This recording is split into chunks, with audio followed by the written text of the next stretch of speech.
You're not competing with him. You already lost. She said smugly about her ex during an argument. I didn't respond. Just went to the bedroom and packed my things. She followed me, asking what I was doing. I said, letting the winner have you.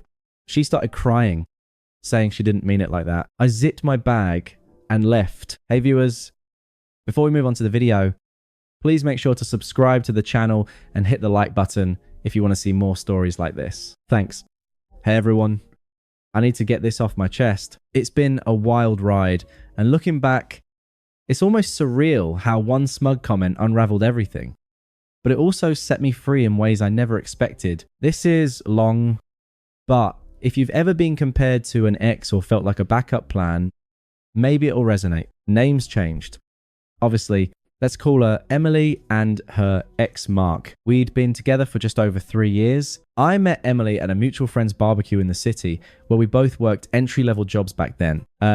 She was vibrant, funny, with this infectious laugh that could light up a room. I was the steady type, reliable, always planning ahead. I thought that's what she liked about me from the start. I was all in. I supported her through everything. About 6 months in, she lost her job at a marketing firm due to cutback. It hit her hard. She'd cry at night, doubting herself. I picked up extra shifts at my engineering gig to cover rent while she job hunted. I cooked meals, listened to her vent for hours, even helped tweak her resume. When she finally landed a better position in a different city, 2 hours away, I didn't hesitate. I requested a transfer from my company, packed up our apartment, and we moved together. It meant leaving my close-knit group of friends behind, but I figured it was worth it for us. We're building a future. I tell myself, flashback to those early days. One night, after a rough interview for her, she came home, defeated. I surprised her with her favorite takeout and a bubble bath. Ready? She melted into my arms, whispering, "You're my rock." Moments like that made the sacrifices feel right. I skipped a buddy's bachelor party to be there when she needed me. I put off pursuing a certification that could have boosted my career because it would have meant less time together during her transition. I was loyal, committed. Hell, I was saving for a ring, imagining proposing on a quiet weekend getaway. But cracks started showing. Emily had this habit of bringing up her ex Mark, in casual ways at first. Mark used to take me on spontaneous road trips.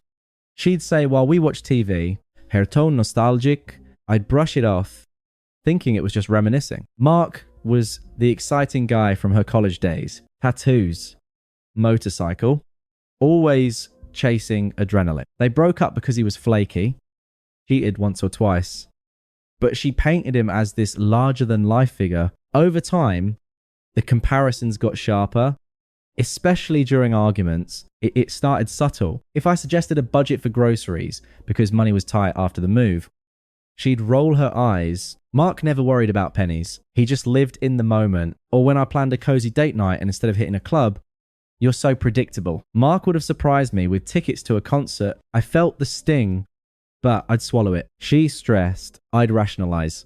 Work's been tough. I tried harder. Booked a surprise weekend at a cabin. Splurged on gifts. But it never seemed enough. Then came the emotional distance. She'd stay late at work events, come home, glued to her phone, giggling at texts. I caught glimpses, messages from Mark, just old friends catching up. She'd say dismissively if I asked. One time she posted a vague story on social media, a meme about missing that spark with someone who gets you. Friends messaged me asking if we were okay. I confronted her gently, but she gaslit me. "You're being paranoid. It's nothing." I backed off, not wanting to seem controlling. Looking back, I see the manipulation. She kept me around as the safe bet while flirting with the idea of Mark. I'd find her scrolling his profiles late at night, liking old photos during sex. She'd zone out. And once she even whispered the wrong name, claimed it was a slip. I forgave it like an idiot.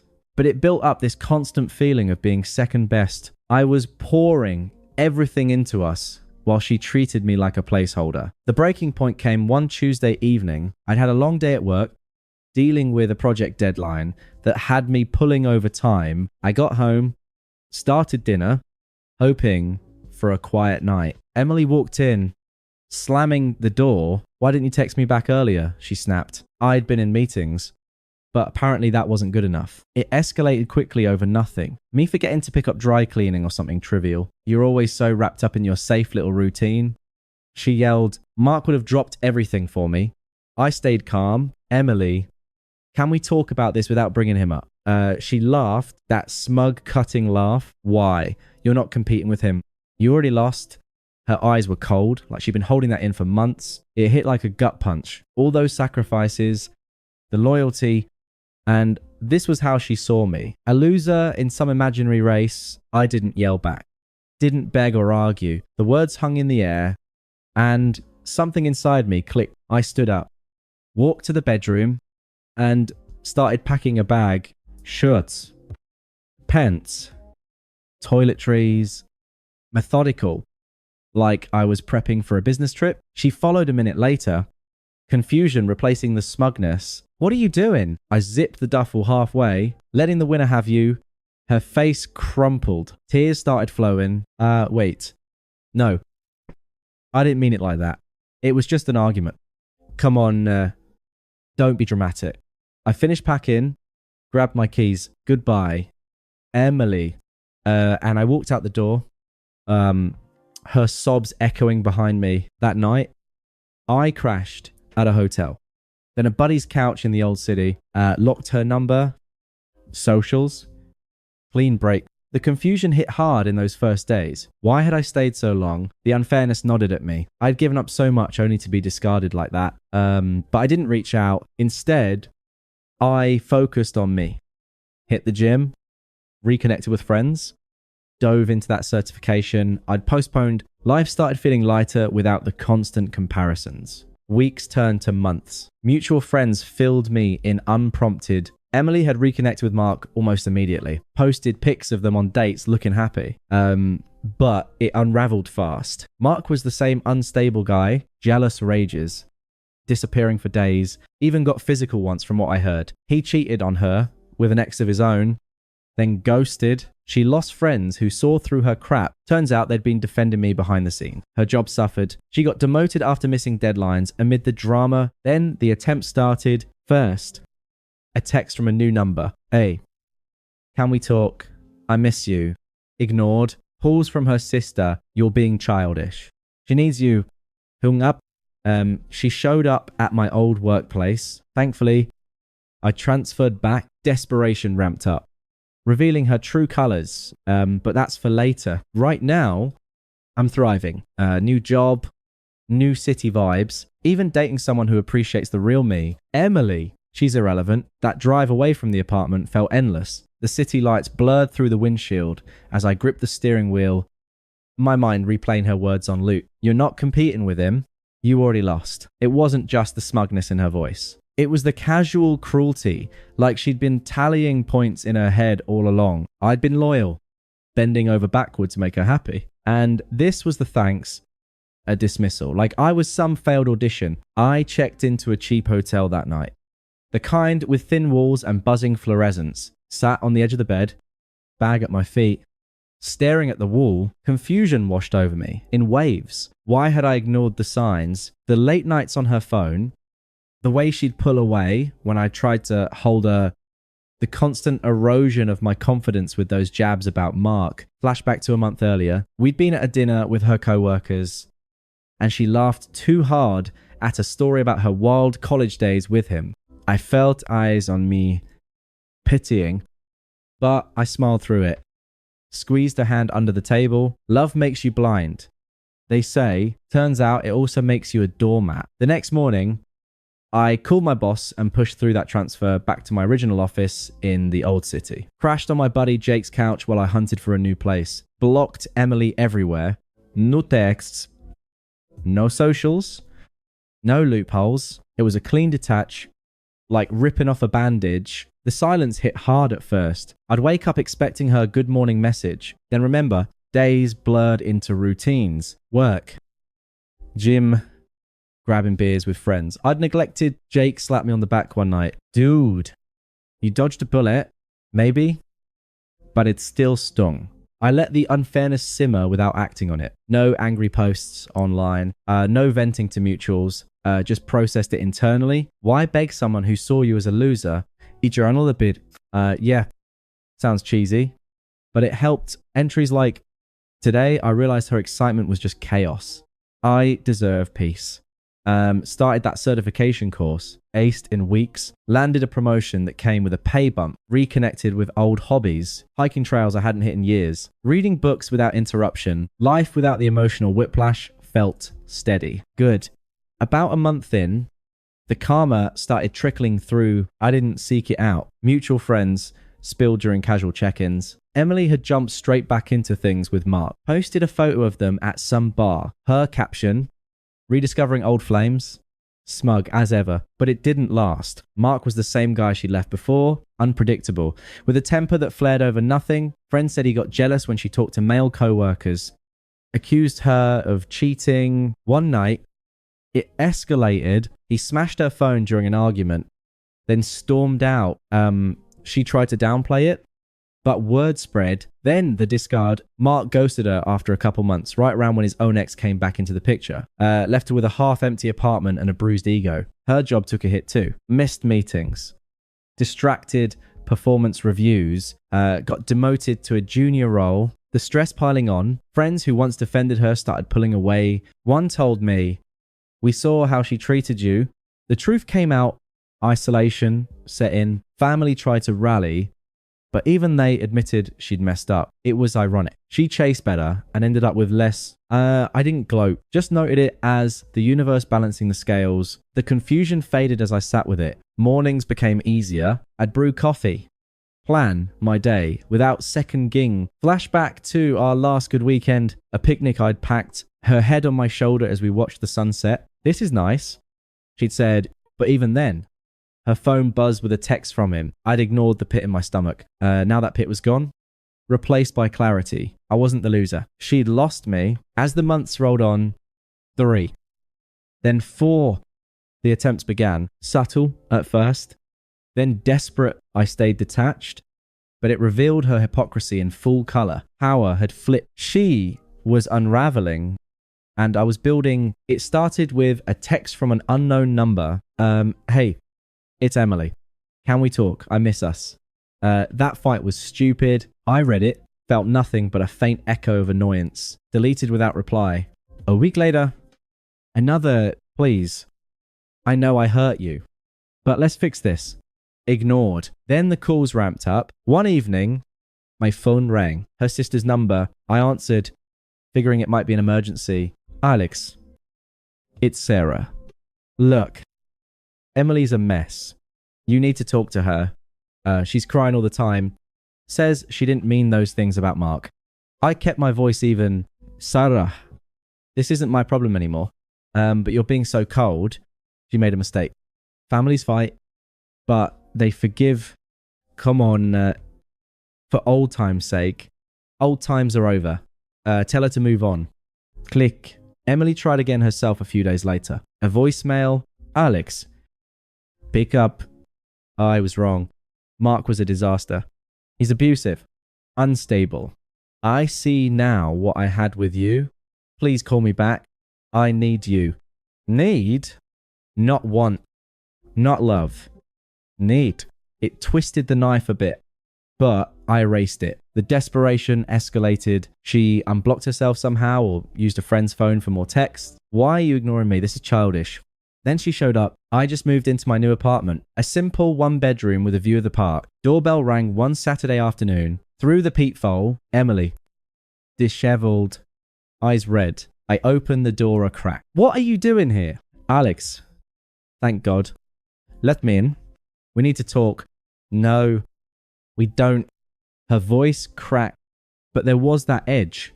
Come on, I drove all this way. Mark dumped me like trash. He used me, just like you warned. I'm sorry. Okay. I was manipulated, confused. You were always so good to me. Stable. Kind. Let's start over. I leaned on the frame. Calm. You said I lost. Remember during that argument, you're not competing with him. You already lost. Your words, Emily, twisted logic to justify keeping me as backup while you chased him. Tears streamed. I was angry. It wasn't real. Please don't throw us away. Us was thrown away the moment you said it. Goodbye. I closed the door softly, locked it, heard her pounding for a minute, then sobs fading down the hall. After that, anger kicked in. Text turned nasty. You're heartless. How can you do this? You'll regret it when I'm gone for good. Then from her mum, young man, this is unacceptable. Emily's family, we expect better. Call her. I blocked the lot. It was unpleasant. Their toxicity seeping through, but it solidified my resolve. Power reversal clear. She begged from rock bottom. I stood firm from higher ground. The toxicity from her family didn't stop there. A couple weeks after she showed up at my door, I got an email from her dad. Long rambling thing about manning up and not abandoning family. Unpleasant, doesn't cover it. It was laced with guilt trips like I owed them for the years I'd invested. Emily struggling because of you. He wrote, I archived it without responding. Her attempts morphed from pleading to outright manipulation. A mutual friend, Lisa, called one evening while I was out for a run. Alex, hey, Emily asked me to reach out. She's really sorry. Says she was going through stuff and took it out on you. I slowed to a walk, catching my breath. Lisa, I appreciate you. But no. Wait. Hear me out. She admits the Mark thing was stupid. He's gone now. Total mess. She's alone. Depressed. Her family's worried she'll do something drastic. Just talk to her. Drastic. Classic emotional blackmail. That's on her. Not me. I've moved on. Lisa's tone shifted. Toxic edge creeping in. Wow. Hold. I thought you were better than this. She's your ex for a reason. But blocking everyone. That's low. Take care. Lisa hung up, blocked her. It hurt losing that connection. We'd been friends before, Emily, but loyalty has limits. Emily's final push came via voicemail a day later. Her voice raw and angry. Fine. Ignore me, but you're a coward. Alex hiding behind silence. I bet you're loving this. Me begging while you play victim. Mark at least had passion. You, nothing. Call me or don't. But no, you're alone because you deserve it. I listened once, deleted it. Her true colors shone through. The smugness from that argument twisted into rage. No remorse. Just hypocrisy. She justified her betrayal with you already lost. Now flipped it to me being the loser for walking away. Power reversal. Complete. She was desperate. I was indifferent. Internally, I was far from the confused guy who'd driven away that night. Therapy helped unpack it. Yeah. I started sessions unpacking the manipulation. Flashback to a quiet moment post-breakup. Sitting in my new apartment, scrolling job listings, realizing I'd sacrificed my career growth for her. Now with the promotion, I was leading projects, traveling for conferences, dated casually, met Sarah at a networking event. Smart. Kend. No drama. We clicked over shared hikes and laughs. Life upgraded. 5 months post-breakup. And the final nail came at our mutual friend Jake's birthday party. He'd invited me, knowing the history, but assuring Emily won't be there. Small gathering at a rooftop bar. City skyline, twinkling. Music low. I showed up with Sarah, feeling good in a sharp button down. We were mingling when I spotted her. Emily across the room, drink in hand. Looking worn, hair unkempt. Eyes shadowed. Must have crashed or been invited last minute. Our gazes locked. She beelined over. Alex, she said, voice shaky but edged. Didn't expect you here. I nodded politely. Arm around Sarah. Emily. She glanced at Sarah, then back. Can we talk privately? No need. Her desperation peaked. Words tumbling. Please. I've been a wreck. Mark was abusive. Bruises. Yelling. He used me for money. Then left. I lost my promotion. Friends ghosted. Family's mad at me for screwing up. But you were right. I see it now. I was smug. Horrible. Let's try again. I need stability. You hypocrisy dripped, admitting faults, but still need like I was a safety net again. Sarah squeezed my hand, but I stayed calm, mirroring her logic. Remember the argument. You're not competing with him. You already lost. Your twisted excuse for chasing him while keeping me around. Well, turns out I won by leaving. Built a life without the comparisons. The gaslighting tears welled. I didn't mean it. I was confused. Manipulated by him contacting me first. Please. Alex. I'm sorry. Facts are fact. Emily. Your relevance ended that night. This, I gestured to the party. Sarah. The view. It's my peace. My future. You're a closed chapter. She flushed. Anger flashing. So I sit. Parade your upgrade while I suffer. Heartless. I shrugged, indifferent. Enjoy the party.